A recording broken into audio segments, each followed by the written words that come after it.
Hello students, in our last video we have studied about charge, properties of charge, Coulomb's law and Coulomb's law in vector form, position vector form, etc. And in this video we will first discuss the units of a charge.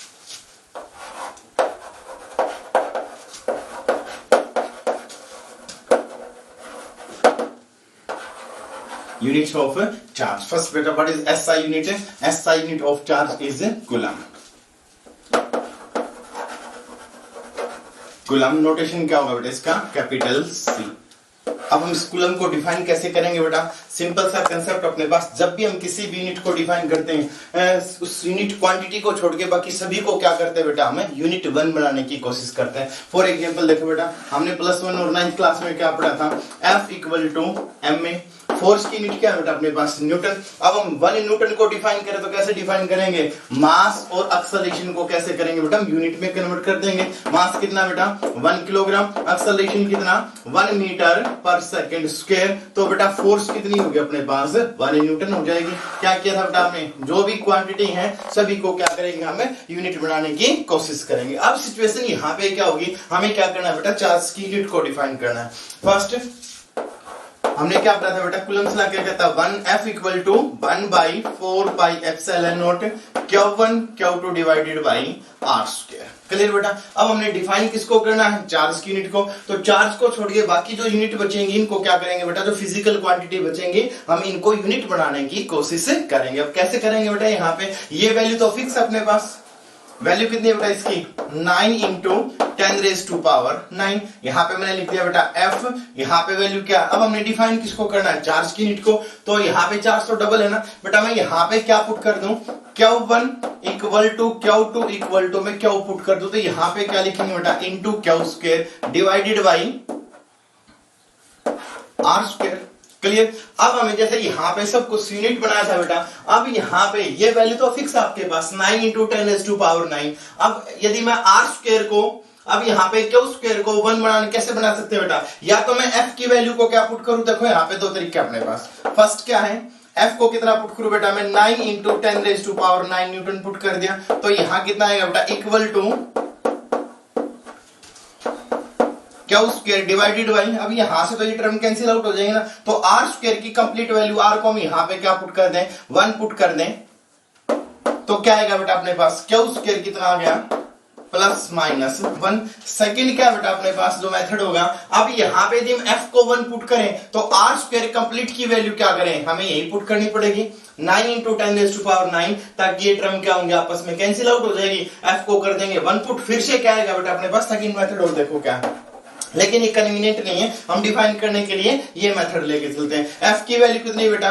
1 equal to 9 into 10⁻⁹ into Q square divided by जो R square है। R square की complete value को क्या put कर दिया बेटा हमने?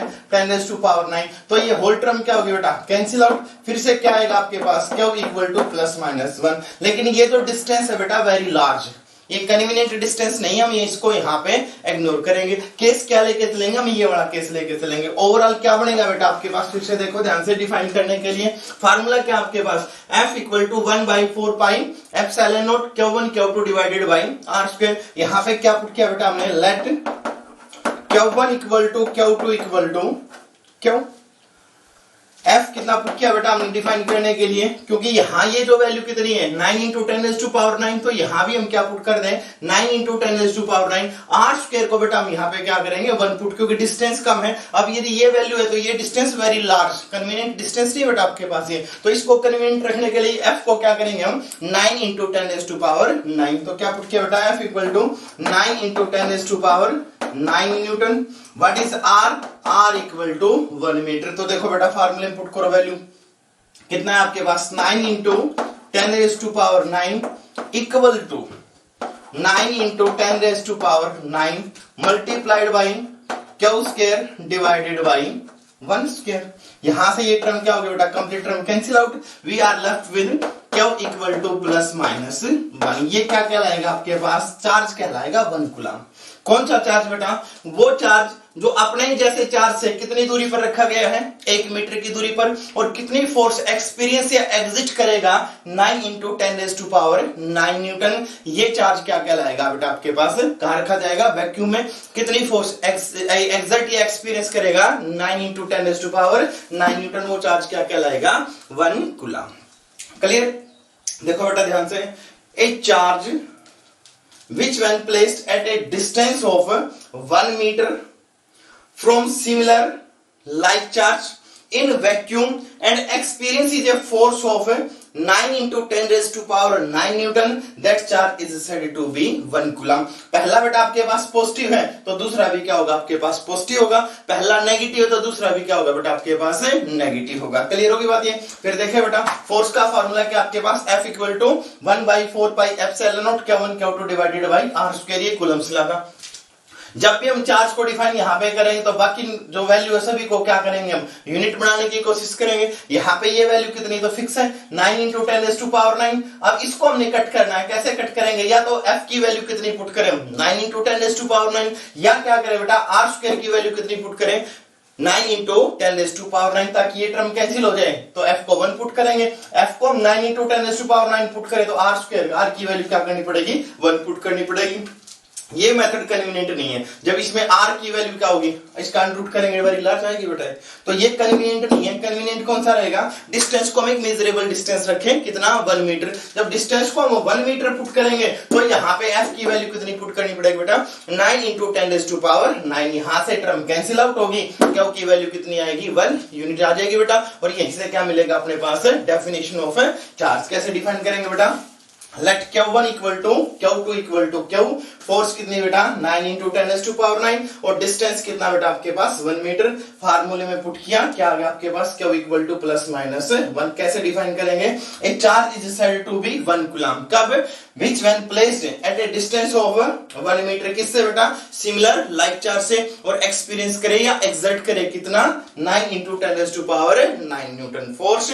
तो ये चार्ज क्या कहलाएगा बेटा आपके पास, 1 coulomb charge. A charge is said to be 1 coulomb if when it is placed at a distance of 1 meter from similar like charge in vacuum, क्योंकि यहाँ पे हमने परमिटिविटी किसके लिए बेटा, वैक्यूम की, and experiences a force of 9 into 10⁻⁹ Newton, then this charge is said to be 1 coulomb. Clear बेटा? Okay students, coulomb is the SI unit of charge. Now we will discuss the CGS unit, and CGS unit is ESU, electrostatic unit, और इसको बेटा और भी हम बोलते हैं state coulomb.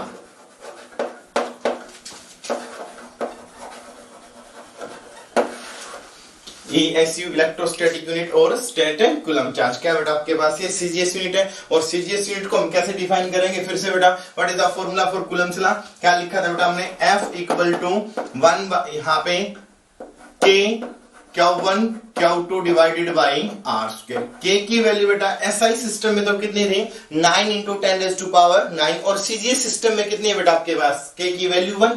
तो यहाँ पे जब ये ऑलरेडी 1 है, हमें डिफाइन किसको करना है, चार्ज को, तो ये बाकी टर्म भी तो 1 ही बनानी पड़ेगी। तो यहाँ पे बेटा मैं ऑलरेडी इन दोनों को क्या पुट कर दूं, 1 ही पुट कर दूं, कुछ कैंसिल तो करना ही नहीं हमें यहाँ पे। तो क्या लिखे बेटा, F इक्वल टू कितना, what is the CGS unit of force, dyne, and what is R, CGS unit of distance बेटा 1 centimetre, and what is the value of K here, K equal to 1 किस में होती है बेटा, ये CGS में होती है। तो क्या बना बेटा आपके पास, 1 equal to 1 into Q1 equal to Q2 equal to, फिर से क्या करेंगे बेटा, हम सिमिलर पुट करेंगे, क्या आएगा यहाँ पे Q square divided by 1 square. क्या आ गया बेटा आपके पास, फिर से Q इक्वल टू +-1। क्लियर। दोनों में बेसिक डिफरेंस क्या बेटा, SI में यहाँ पे कितना था, 9 इंटू 10⁻⁹, और CGS में यहाँ पे कितना बेटा 1। तो 1 है तो रिमेनिंग वैल्यू को ऑलरेडी 1 ही पुट करो, और यदि 9 इंटू 9 होता तो यहाँ पे इसको कट करने के लिए फोर्स को क्या पुट करते, 9 इंटू 10⁻⁹ न्यूटन। तो बेटा फिर से हमने 1 पुट कर दिया। ये क्या आ गया बेटा आपके पास, ESU इलेक्ट्रोस्टैटिक यूनिट और स्टेट कूलम चार्ज। कैसे डिफाइन करेंगे बेटा स्टेट कूलम को, चार्ज को, the charge is said to be stat coulomb, कब, which when placed at a distance of 1 centimeter from similar like charge and experiences a force of 1 dyne, then charge is said to be 1 stat coulomb or ESU, electrostatic unit. Clear हो गया बेटा? A charge is said to be stat coulomb charge कब? Which when placed at a distance of 1 centimeter from similar like charge and experiences a force of 1 dyne, then charge is said to be 1 stat coulomb. हो जाएगा बेटा clear? Next और देखो एक term ध्यान से, तो चार्ज ऑन इलेक्ट्रॉन कितना होता है बेटा? Charge on electron 4.8 into 10 raised to power minus 10 state, ये होता है बेटा आपके पास सीजीएस में। और चार्ज ऑन इलेक्ट्रॉन एसआई में कितना होता है बेटा आपके पास? 1.6 into 10 raised to power minus 19 coulomb. तो ये दोनों चार्ज तो क्या होंगे बेटा आपस में?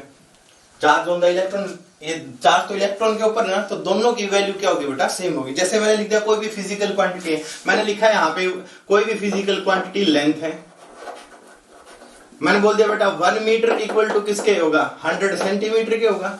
न्यूमेरिकल वैल्यू डिफरेंट है तो यूनिट भी क्या होगी? डिफरेंट। फिजिकल वैल्यू तो सेम ही रहेगी ना बेटा अपने पास है। कोई भी इलेक्ट्रॉन का चार्ज है, यदि उसको स्टेट कूलम में बोले, याद रखोगे कितना होगा? 4.8 into 10 raised to power minus 10 stat coulomb. और चार्ज ऑन द इलेक्ट्रॉन बेटा कूलम में कितना होता है? 1.6 into 10 raised to power minus 19। यदि मैं दोनों को इक्वेट कर दे तो क्या आएगा बेटा? इनके बीच का रिलेशन आ जाएगा। Means 1.6 into 10 raised to power minus 19 coulomb equal to 4.8 into 10 raised to power minus 10 stat coulomb बेटा। Then what is 1 coulomb? 1 coulomb equal to 4.8 into 10 raised to power minus 10 divided by 1.6 into 10 raised to power minus 19 state coulomb बेटा। कितनी आएगी value है? 1 coulomb equal to 3 पे जाएगा बेटा, power ऊपर जाके 19 प्लस हो जाएगी, 3 into 10 raised to power 9 state coulomb. ये क्या आ गया बेटा आपके पास? रिलेशन। किसके बीच का relation? SI unit and CGS unit of charge. 1 coulomb equal to 3 into 10 raised to power 3 into 10 raised to power 9 state coulomb. एक इलेक्ट्रोमैग्नेटिक यूनिट भी होती है बेटा चार्ज की। इलेक्ट्रोमैग्नेटिक यूनिट क्या आपके पास? ईएमयू। EMU electromagnetic unit. और जो बेटा ये जो 1 इलेक्ट्रोमैग्नेटिक यूनिट है ईएमयू, अब इनका रिलेशन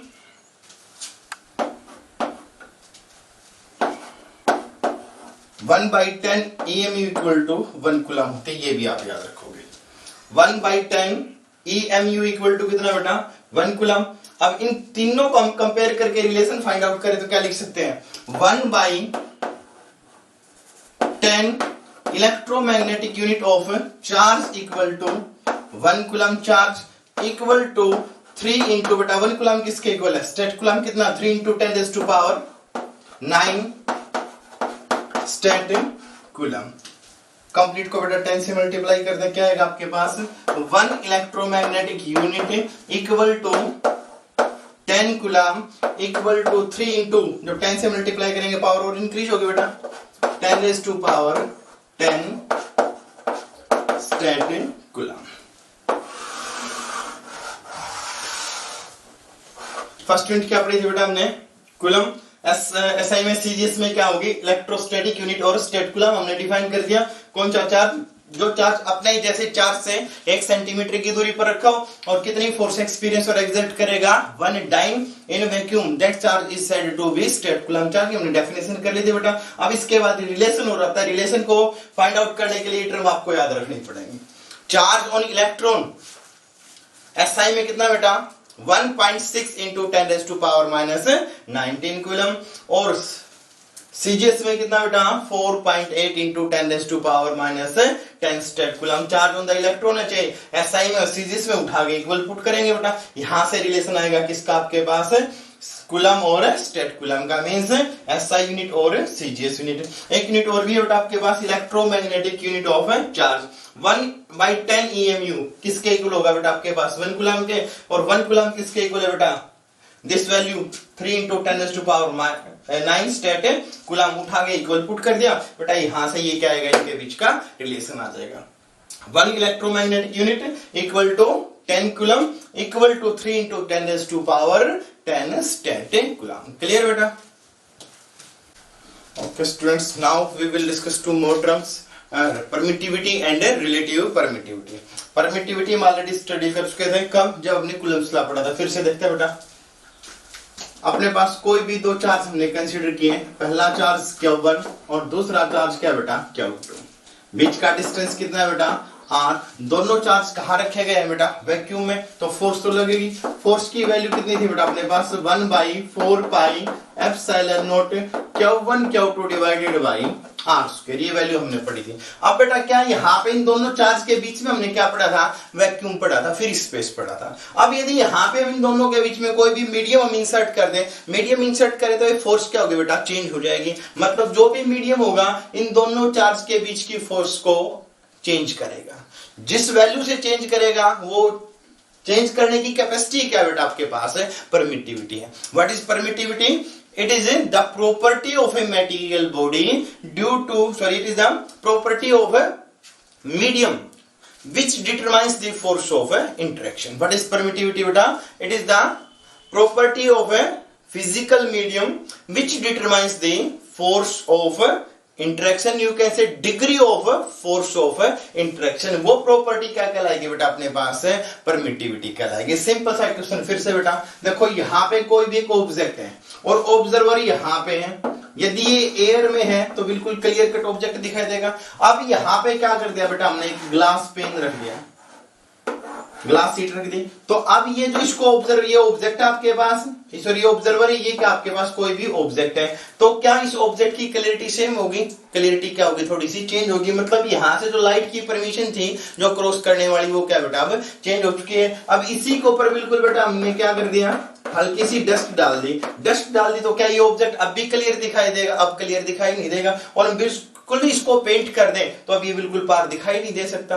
मतलब जैसे जैसे हमने बीच में मीडियम को चेंज करते गए, इंटरेक्शन क्या होगा बेटा, डिक्रीज होता गया। ये जो इसकी विजिबिलिटी थी क्या होगी, कम होती गई। तो जैसे ही रीजन चेंज होगा, बीच का मीडियम चेंज होगा, विजिबिलिटी चेंज होती जा रही है। सेम सिचुएशन यहाँ पे है, पहला चार्ज बेटा दूसरे चार्ज को क्या करेगा, फोर्स लगाएगा। यदि बीच में कोई भी मीडियम आता है तो इस फोर्स की जो वैल्यू है, जो मैग्नीट्यूड है, वो क्या होगा बेटा, चेंज होता जाएगा। तो मीडियम की वो प्रॉपर्टी जो फोर्स की डिग्री को डिटरमाइन करती कि कितनी ज्यादा फोर्स एक्सर्ट करेगा, कितनी ज्यादा एक्सर्ट नहीं करेगा, वो प्रॉपर्टी क्या कहलाएगी बेटा आपके पास है, permittivity of that medium. Clear बेटा?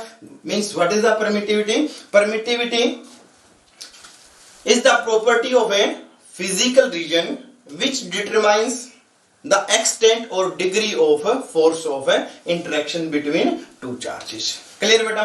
Now what is relative permittivity? Relative permittivity क्या बेटा, हम यहाँ पे कंपेयर करेंगे permittivity of the given medium to the permittivity of free space. Compare में जब भी बात आती है तो यहाँ पे हम क्या टर्म पढ़ेंगे, रिलेटिव परमिटिविटी। परमिटिविटी बेटा इंडिविजुअल है, किसी भी मीडियम की हो सकती है और वैक्यूम की भी हो सकती है। जब हम रिलेटिव परमिटिविटी की बात करेंगे तो यहाँ पे कंपैरिजन किया गया बेटा, किसका कंपैरिजन किया गया है, permittivity of given medium to the permittivity of free space. Clear? अब इसको हम कैसे सोल्व करते हैं, देखो बेटा ध्यान से। हमने क्या काम किया, consider two charges Q1 and Q2 at a distance r in free space, then according to Coulomb's law F equal to, या बेटा F नोट किसको रिप्रेजेंट करेगा, force between two charges in vacuum, equal to 1/4πε0 Q1 Q2 divided by r²। क्लियर बेटा? अब हमने यही दो चार्ज लिए, इतने ही डिस्टेंस पे रखा, लेकिन अब की बार क्या बेटा, इनके बीच में हमने कोई भी मीडियम इंसर्ट कर दिया। Same charge, same distance, but there is a medium between these two charges. Then what will be the force? Force will be Fm, force in medium is equal to 1/4π। अब यहाँ पे बेटा epsilon m किसके लिए लिखा बेटा हमने, medium के लिए। नोट किसके लिए था, फ्री स्पेस के लिए। Q1 Q2 divided by R square. Clear बेटा? फर्स्ट इक्वेशन किसके लिए है? Force between two charges in vacuum. Second equation किसके लिए बेटा? Force between two charges in given medium.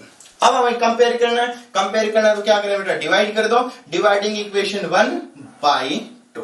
Clear बेटा? Dividing equation 1 by 2, what we get? ये complete term क्या होगी बेटा? Cancel out. 1 बाई 4 पाई से 1 बाई 4 पाई कैंसिल आउट। क्या बचेगा बेटा आपके पास? F naught by F M equal to 1 by epsilon naught divided by 1 by epsilon M.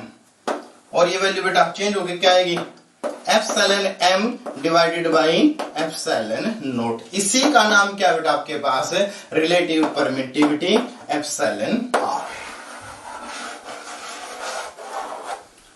Permittivity of medium to the permittivity of free space, ये ratio है, ये क्या कहलाएगी बेटा आपके पास?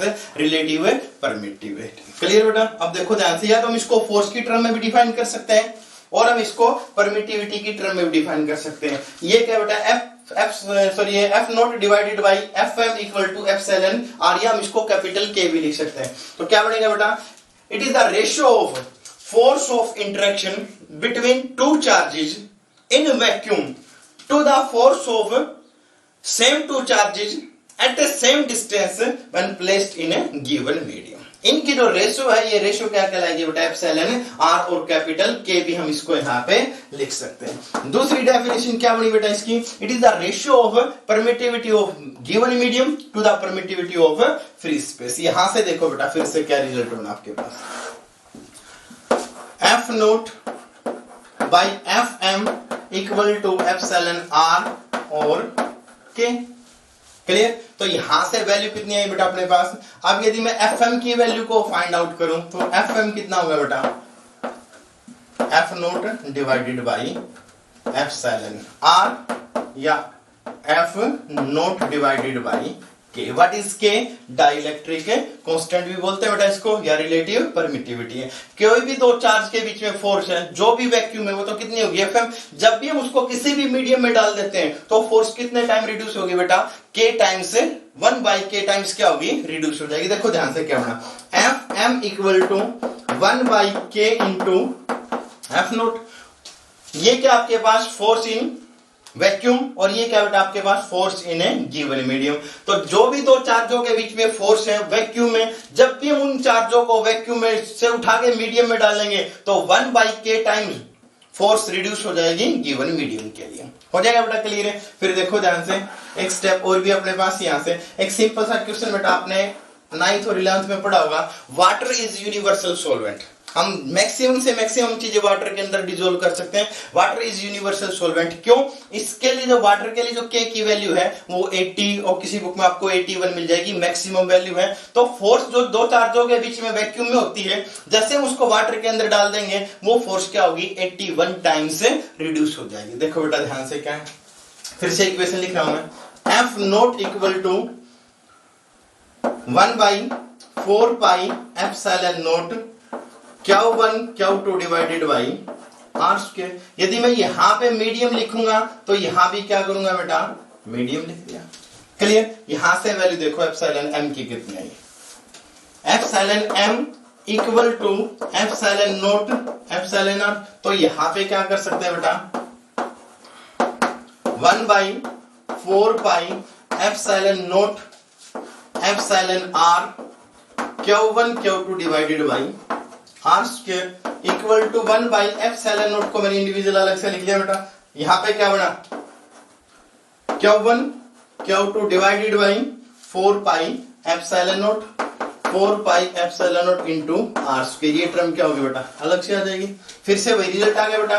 एफ एम इक्वल टू, ये क्या था आपके पास? Force in vacuum divided by epsilon R. यानी जो भी फोर्स वैक्यूम में है, अब चार्जों को उठा के कहां डाल दें? हम किसी भी गिवन मीडियम में डाल दें तो फोर्स क्या होगी? जो भी उसका डाइलेक्ट्रिक कांस्टेंट है, उसकी रिलेटिव परमिटिविटी है, इतने टाइम्स फोर्स क्या होगी आपके पास? रिड्यूस हो जाएगी। अब एक और क्वेश्चन देखें बेटा। सपोज करो दो चार्जों के बीच की फोर्स फ्री स्पेस में कितनी मान ली बेटा? मैंने 80 न्यूटन मान ली। तो यहां पे क्या लिखेंगे? F इक्वल टू किसके लिए बेटा? वैक्यूम के लिए 1/4πε0 Q1 Q2 divided by R square. कितनी वैल्यू आई बेटा इसकी, हमने मान ली 80 न्यूटन। अब यदि इन्हीं दो चार्जों को हम उठा के कहां डाल दें, वाटर में डालें, तो वाटर के लिए क्या बनेगा, एफ डब्ल्यू इक्वल टू 1/4π, अब एप्सिलॉन यहां पे लिखा मैंने डब्ल्यू, डब्ल्यू किसके लिए बेटा, वाटर के लिए। मीडियम के लिए क्या वैल्यू थी, एप्सिलॉन नोट एप्सिलॉन आर। तो इसी टर्म को उठा के क्या लिख सकते हैं बेटा हम, epsilon naught epsilon R Q1 Q2 divided by R square. Water के लिए ये वैल्यू कितनी है बेटा अपने पास 80, और ये कंप्लीट वैल्यू कितनी है बेटा आपके पास, ये वाली वैल्यू, ये ऑलरेडी 80 न्यूटन है। तो यहां पे क्या लिखा है बेटा, देखो अलग से लिख रहा हूं इसको, 1/ε0 इंटू 1/4π ε0, ये एप्सिलॉन आर यहाँ पे Q1 Q2 divided by R square. ये वैल्यू कितनी है बेटा 1/80, और ये वैल्यू कंप्लीट कितनी आई 80, कैंसिल आउट हो गया, कितनी होगी बेटा आपके पास 1 न्यूटन बचेगी। मींस दो चार्जों के बीच की फोर्स, दो वैक्यूम में कितनी थी अपने पास 80 न्यूटन थी, जैसे ही वाटर के अंदर इंसर्ट करेंगे कितनी आएगी आपके पास 1 न्यूटन, यानी 80 टाइम्स क्या होगी, रिड्यूस हो जाएगी। तो दो भी जो चार्जों के बीच की फोर्स है, जैसे हमने कंसीडर कर लिया NaCl, Na positive Cl negative, bonded है अपने पास, ये आयनिक कंपाउंड है, लेकिन जैसे उसको वाटर में इंसर्ट कर देंगे तो मीडियम क्या होगा बेटा, चेंज होगा, और उन दोनों के बीच की फोर्स क्या होगी 80 टाइम्स से रिड्यूस हो जाएगी। That is why water is known as a universal solvent, क्योंकि जो इनका जो फोर्स को रिड्यूस करने की जो कैपेसिटी है वाटर के अंदर क्या बेटा सबसे ज्यादा। और यही क्या आपके पास relative permittivity. What is relative permittivity, it is the ratio of force between two charges in vacuum to the force between same charges when placed at a same distance in a given medium। या क्या define कर सकते हैं बेटा इनको, permittivity की term में भी डिफाइन कर सकते हैं, permittivity of given medium to the permittivity of vacuum. इन दोनों की रेशियो है permittivity of medium with respect to, या गिवन रेशियो में with respect to free space, ये क्या कहलाएगा बेटा आपके पास रिलेटिव परमिटिविटी कहलाएगा। हो जाएगा क्लियर है, ओके बेटा। और next topic is continuous charge distribution. अब तक हमने क्या पढ़ा बेटा, चार्ज इज क्वांटाइज्ड, मतलब किसी भी ऑब्जेक्ट के ऊपर चार्ज सेपरेट है, Q equal two plus minus NE पढ़ा था बेटा अपने पास ये। लेकिन ये जो काउंटेबल है कब तक है, जब चार्ज का अमाउंट क्या बेटा वेरी वेरी स्मॉल, यानी माइक्रोस्कोपिक केस में। और जब चार्ज बेटा लार्ज में होगा तो ये जो क्वांटाइज्ड वाला जो केस है बेटा ये सक्सेस नहीं है। जब भी हम मैक्रोस्कोपिक चार्ज पढ़ेंगे तो हम यहाँ पे क्या लेके चलेंगे बेटा आपके पास कंटिन्यूअस चार्ज डिस्ट्रीब्यूशन। अब मैंने आपके पास सिंपल सा कंसेप्ट पूछा बेटा, मैंने कह दिया कि आपकी क्लास में कितने स्टूडेंट हैं सर 42, काउंट कर सकते हैं इजीली। अब एक चीज नोट करना बेटा, जब भी कोई भी बड़ा नेता असेंबली करता है, रैली करता है, तो उसमें क्या कहते हैं कि 3,23,927 वहां पे ह्यूमन बॉडी थे। कैसा सुना कभी, नॉर्मली क्या सुनने को मिलता है कि 5 लाख 7 लाख 2 लाख 3 लाख, एक राउंड फिगर होती है बेटा। तो मतलब जब स्ट्रेंथ ज्यादा होगी तो वहां पे हम काउंटिंग नहीं करते हैं, वहां पे हम क्या मान के चलेंगे कि पूरा का पूरा जो डिस्ट्रीब्यूशन है रस का, भीड़ का, ह्यूमन बॉडी का, वो सभी जगह बराबर बराबर है। सेम सिचुएशन यहां भी होगी। जब चार्ज इलेक्ट्रॉन या प्रोटॉन के ऊपर आता है तो हम वहां पे क्या मानेंगे, जब चार्ज का अमाउंट कैसा बेटा स्मॉल है तो वहां पे हम क्या पढ़ेंगे क्वांटाइज्ड। लेकिन जब चार्ज किसी भी बड़ी बॉडी के ऊपर आएगा, मैंने मान लिया इसके ऊपर चार्ज है, तो हम यहाँ पे क्या पढ़ेंगे बेटा, सारे पे चार्ज फैला हुआ है। तो यहाँ पे जो चार्ज फैला हुआ है, यही कंसेप्ट क्या बेटा आपके पास है कंटिन्यूअस चार्ज डिस्ट्रीब्यूशन, सेपरेट नहीं, उसको काउंट नहीं कर सकते। हो जाएगा बेटा क्लियर है, पक्का मान लो। जब चार्ज का अमाउंट ज्यादा है, मैक्रोस्कोपिक केस में है, तो हम क्वांटाइज्ड को काउंट नहीं करेंगे, लेके चलेंगे, इग्नोर करेंगे। एक्चुअल प्रैक्टिस में क्या लेके चलेंगे बेटा, हमें कंटिन्यूअस चार्ज डिस्ट्रीब्यूशन। हो जाएगा बेटा क्लियर है। एक और एग्जांपल बेटा अपने पास, सपोज करो हम किसी भी बगीचे में खड़े, हमने कह दिया बेटा यहाँ पे आप पौधे काउंट करो या पेड़ जो लगे वो काउंट करो। हम काउंट कर सकते हैं 1 2 3 5 7 जितने भी। यदि हम किसी फॉरेस्ट में चले जाएं, अब हम कहेंगे पेड़ काउंट करो, वहां तो लाखों में संख्या होगी ना। अब वहां पे हम काउंट नहीं करते बेटा, क्या काम करेंगे कि गिवन एरिया में मैंने मान लिया 1 मीटर में 4 पेड़ हैं, 4 पे हमने ट्रीज कंसीडर किए और टोटल जो एरिया होगा फॉरेस्ट का मैंने मान लिया 1 मीटर में कितने कंसीडर किए बेटा 4, और जो टोटल एरिया मैंने मान लिया 100 मीटर स्क्वायर का है, तो टोटल कितने होंगे बेटा, 1 में कितने हैं 4, तो 100 में कितने वो उठा के मल्टीप्लाई कर देंगे। तो यहाँ पे हमने काउंट नहीं किए, क्या मान के चले कि जो सभी जो भी एरिया था उसमें जो ट्रीज है वो इक्वल अमाउंट में फैले हुए। तो सेम सिचुएशन यहाँ भी होगी, जब ऑब्जेक्ट आपके पास बड़ा है तो हम यूनिट एरिया का चार्ज निकालेंगे, यूनिट लेंथ का निकालेंगे, यूनिट वॉल्यूम का निकालेंगे, यूनिट क्वांटिटी का चार्ज निकाल के सभी से क्या करेंगे हम मल्टीप्लाई कर देंगे, ओवरऑल चार्ज आ जाएगा आपके पास। देखो कैसे करते हैं। तो ये क्या बेटा आपके पास कंटिन्यूअस है charge distribution. When charge is macroscopic then we can use this case continuous charge distribution. बेटा यहाँ पे जो चार्ज डिस्ट्रीब्यूशन होता है वो 3 टाइप्स होता है बेटा। फर्स्ट क्या अपने पास है linear charge distribution. Linear charge distribution क्या होगा बेटा, हमने कोई भी एक थ्रेड वायर कंसीडर किया और इसके ऊपर मैंने मान लिया जो चार्ज है वो डिस्ट्रीब्यूट है। ध्यान रखेंगे +2 के अकॉर्डिंग जो भी चार्ज होगा वो यूनिफॉर्मली डिस्ट्रीब्यूशन होगा। ये नहीं कि किसी पोर्शन में चार्ज ज्यादा, किसी पोर्शन में कम है, किसी में चार्ज ज्यादा है। हम क्या मान के चलते हैं, चार्ज जो है यूनिफॉर्मली डिस्ट्रीब्यूटेड है। एज्यूम्शन अपने पास। तो फर्स्ट क्या बेटा आपके पास है linear charge distribution. If charge is distributed along a line, along a wire, along A thread, means one dimension object आपके पास। If charge is distributed along a line, then this type of distribution is known as a linear charge distribution। हो जाएगा बेटा clear है। If charge is distributed along a line, then this type of distribution is known as a linear charge distribution। यहाँ पे एक physical quantity और भी पढ़नी बेटा आपको, linear charge density। What is linear charge density? इसका नोटेशन क्या बेटा आपके पास, लैम्डा। कैसे डिफाइन करेंगे इसको, charge per unit length, charge per unit length. Lambda equal to charge को किसमें मापेंगे बेटा, कूलम में, लेंथ को किसमें मापेंगे, मीटर में। यूनिट क्या बनेगी इसकी, कूलम पर मीटर। यूनिट क्या बनेगी बेटा इसकी, कूलम पर मीटर। अब देखो फिर से वही कंसेप्ट आ गया। यदि हमें 1 मीटर के चार्ज का पता है, अब ये लेंथ से आपके पास 1000 किलोमीटर की है, यदि हमें 1 मीटर का पता तो टोटल से उठा के क्या कर देंगे, मल्टीप्लाई कर देंगे। मैंने मान लिया 1 किलोमीटर की, 1 किलोमीटर मीन्स बेटा कितना हो गया 1000 मीटर।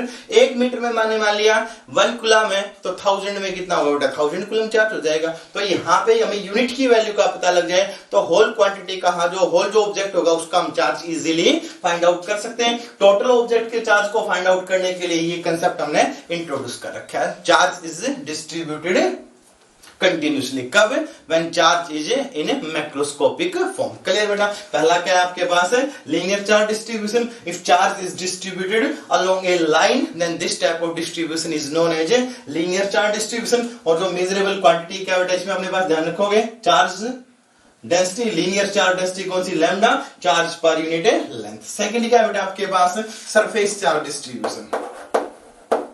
Surface charge distribution. यहां पे क्या था बेटा, लेंथ थी, यहां पे क्या आपके पास एरिया है, और एरिया के ऊपर जो भी चार्ज डिस्ट्रीब्यूट होगा वो फिर से क्या होगा बेटा, यूनिफॉर्मली डिस्ट्रीब्यूट होगा। तो ये क्या कहलाएगा आपके पास, surface charge distribution. What is surface charge distribution? If charge is distributed over a surface uniformly, then this type of distribution is known as a surface charge distribution. और जो सेकंड क्वांटिटी बेटा इसके साथ है सरफेस चार्ज डेंसिटी। इसको कैसे define करेंगे बेटा, यहाँ पे लेंथ था तो चार्ज पर यूनिट लेंथ, यहाँ पे आपका पास सरफेस है मींस एरिया है तो क्या लिखेंगे, चार्ज पर यूनिट एरिया। और ये जो सरफेस चार्ज डेंसिटी है इसका नोटेशन क्या बेटा आपके पास, सिग्मा।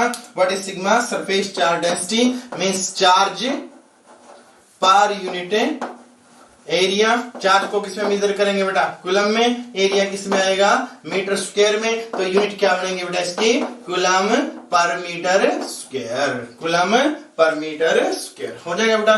थर्ड क्या बनेगा आपके पास, वॉल्यूम चार्ज डिस्ट्रीब्यूशन। अब इसमें यहां पे क्या होगा बेटा, कोई भी जो ऑब्जेक्ट है हम यहाँ पे 3D लेके चलेंगे। वॉल्यूम तो तभी होगी ना, 1D में क्या आएगा लेंथ, 2D में क्या आएगा आपके पास एरिया, और 3D में क्या आएगा वॉल्यूम। अब जो चार्ज होगा इसके अंदर क्या होगा, थ्रू आउट बेटा uniformly distributed, then this type of distribution is known as a volume charge distribution. क्या कहलाएगा बेटा अपने पास है, volume charge distribution. If charge is distributed throughout a volume uniformly along a line over a surface and throughout a volume, then this type of distribution is known as a volume charge distribution। हो जाएगा बेटा clear है। if charge is distributed uniformly throughout a volume then this type of distribution is known as a volume charge distribution। और यहाँ जो charge density बनेगी क्या बनेगी बेटा आपके पास, वॉल्यूम चार्ज डेंसिटी। किसे नोटेशन करेंगे बेटा इसको, रो से। और क्या बनेगा ये, charge per unit volume, charge per unit volume. Charge की यूनिट क्या होंगे बेटा, कूलम, और वॉल्यूम की यूनिट क्या होंगे बेटा, मीटर क्यूब। तो क्या बनेगा इसकी unit, coulomb per metre cube. This is the unit of volume charge density. There are 3 type of distribution बेटा। सर कौन सा, कंटिन्यूस चार्ज डिस्ट्रीब्यूशन। ध्यान कर रखोगे एक्चुअल तो होता है कैसा, क्वांटाइज्ड, लेकिन जब भी हम मैक्रोस्कोपिक बॉडी को पढ़ेंगे तो क्वांटाइज्ड को क्या करेंगे, इग्नोर करेंगे। किसको लेके चलेंगे बेटा, charge is distributed uniformly over that body. यदि बॉडी 1 डायमेंशन है तो कौन सा होगा बेटा, linear charge distribution. Body 2 dimension है तो कौन सा होगा, सरफेस चार्ज डिस्ट्रीब्यूशन। और 3D में क्या जाएगा बेटा आपके पास है, वॉल्यूम चार्ज डिस्ट्रीब्यूशन। हो जाएगा क्लियर, पक्का मान लूं। इसका एक एग्जांपल और भी बेटा, हमने एक थ्रेड कंसीडर किया और इसको हम इंक में डिप करके बाहर निकाल दे तो इंक क्या होगी, लेंथ वाइज फैल जाएगी ना, तो ये क्या बोलेंगे हम, लाइन डिस्ट्रीब्यूशन। अब मैंने कोई भी एक प्लास्टिक लिया बेटा, अब इस प्लास्टिक को मैं इंक के अंदर डिप करके बाहर निकाल दूं, क्या ये इंक को एब्जॉर्ब करेगा, नहीं एब्जॉर्ब करेगा, लेकिन इसके बाहर तो इंक होगी ना, वो इसके सरफेस पे होगी। तो ये डिस्ट्रीब्यूशन कौन सा होगा, सरफेस का। और नेक्स्ट काम क्या करता हूं बेटा, मैंने एक चौक लिया और इंक के अंदर डिप करके बाहर निकाल दिया, ये चौक क्या करेगा, इंक को एब्जॉर्ब करेगा। अब इंक क्या इसके सरफेस पे भी है और इसके मास के बल्क मटेरियल के अंदर भी है, तो ये डिस्ट्रीब्यूशन क्या होगा बेटा, वॉल्यूम डिस्ट्रीब्यूशन। सेम सिचुएशन यहाँ पे किसके साथ आएगी बेटा, अपने पास है चार्ज के साथ। तो कितने तरीके का डिस्ट्रीब्यूशन बनेगा बेटा, linear charge distribution, surface charge distribution and volume charge distribution. 3 types की डेंसिटी है बेटा, linear charge density, charge per unit length, surface charge density, charge per unit area, and volume charge density, charge per unit volume. Simple ये भी notation डाल सकते हैं बेटा, आगे पढ़ेंगे हम। Lambda equal to D Q by D L, sigma equal to D Q by ds and rho equal to dq by dv। Charge per unit length है, charge per unit area and charge per unit volume, linear charge density, surface charge density and volume charge density. Clear बेटा। Students now we will discuss the force due to continuous charge distribution. अब तक जो हमने Coulomb's law में पढ़ा था बेटा, force due two point charge find out किए थे हम, टू चार्जेस में भी पढ़ा था और मल्टीपल चार्जेस में भी पढ़ा था। अब यदि चार्ज किसी भी ऑब्जेक्ट के ऊपर सेपरेट यूनिफॉर्मली डिस्ट्रीब्यूटेड है तो हम फोर्स को कैसे फाइंड आउट करें, तो ये आर्टिकल क्या कहलाएगा बेटा आपके पास है, force due to continuous charge distribution. और चार्ज डिस्ट्रीब्यूशन बेटा हमने कितने टाइप्स का पढ़ा, 3 टाइप्स का, linear charge distribution, surface charge distribution and volume charge distribution. बेटा लैंग्वेज से भी की सेम है, एक को देखा ध्यान से, तीनों इजीली हो जाएंगे। फर्स्ट केस क्या किया बेटा हमने, force due to linear charge distribution. तो सबसे पहले काम क्या किया बेटा हमने, एक ऑब्जेक्ट कंसीडर किया, consider a wire having charge positive Q uniformly distributed over it. Clear हो गई बात ये, consider a wire of length L having charge positive Q uniformly distributed over it। अब इसकी वजह से क्या करेंगे बेटा, हम एक टेस्ट चार्ज के ऊपर फोर्स फाइंड आउट करेंगे। Consider a charge Q naught at a distance R from wire। Consider a charge Q naught at a distance R from wire। अब एक चीज सोचो बेटा, क्या हम दोनों के बीच में डायरेक्ट कूलम्ब्स लॉ को इंप्लीमेंट कर सकते हैं, नहीं कर सकते। कूलम्ब्स लॉ में डेफिनेशन ही पड़ी थी कि force between 2 stationary point charges, पहला तो पॉइंट है दूसरा तो पॉइंट नहीं है ना बेटा आपके पास ये। अब इसको पॉइंट कैसे बनाए, यहाँ पे हम इसका एक स्मॉल एलिमेंट कंसीडर करेंगे बेटा। Consider small length element dl having charge dq। Clear हो जाएगी बेटा ये। Consider small length element dl having charge dq. Dl के ऊपर चार्ज कितना बेटा डीक्यू है, तो चार्ज डेंसिटी क्या बनेगी बेटा आपके पास lambda equal to D Q by D L, और डीक्यू की वैल्यू कितनी आएगी बेटा अपने पास लैम्डा इंटू डीएल। बस यही कंसेप्ट है इसमें। हम दोनों में डायरेक्ट कूलम्ब्स लॉ इंप्लीमेंट नहीं कर सकते, एक पॉइंट चार्ज है लेकिन दूसरा क्या बेटा आपके पास फाइनाइट साइज का है, और फाइनाइट साइज पे कूलम्ब्स लॉ एप्लीकेबल नहीं है। तो क्या किया बेटा हमने स्मॉल लेंथ एलिमेंट कंसीडर किया। शुरू में क्या कंसीडर किया, consider a wire of length L having charge positive Q uniformly distributed over it. Consider a charge Q naught at a distance R from wire. तो यहां पे क्या किया बेटा हमने एक स्मॉल लेंथ एलिमेंट किया, डीएल कंसीडर, और डीएल के ऊपर चार्ज कितना मान लिया डीक्यू। अब ये डीक्यू कैसे बिहेव करेगा, as a point charge behave करेगा। तो अब इन दोनों के बीच की फोर्स कितनी होगी बेटा, डीएफ इक्वल टू 1/4πε0। पहला चार्ज कितना बेटा क्यू, दूसरा कितना डीक्यू, बीच का डिस्टेंस कितना बेटा आर स्क्वायर।